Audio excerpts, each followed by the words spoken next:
Chào mừng các bạn đến với website Thế giới rừng gốc của chúng tôi. Đây là sản phẩm Mama số G02.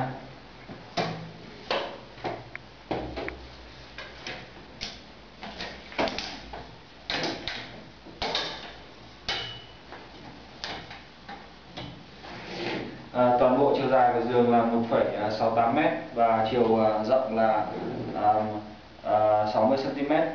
Toàn bộ giường thì cũng được đan bằng loại sợi tổng hợp với chiều rộng một sợi là 20 mm. Điểm khác biệt rõ ràng nhất giữa các loại G02 và G01 chính là loại khung giường.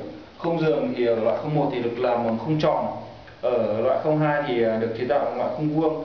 Khung vuông thì độ bền với sức bền của nó sẽ lớn hơn loại khung tròn. Về mặt kết cấu thì nó cũng tương tự như loại 01, tức là các đinh tán thì rất là chắc chắn, và toàn bộ khung giường thì sơn bằng sơn nhũ. Cơ cấu điều chỉnh chiều cao của phần đầu thì cũng có 4 nấc. Chúng ta có thể điều chỉnh thấp hoặc cao.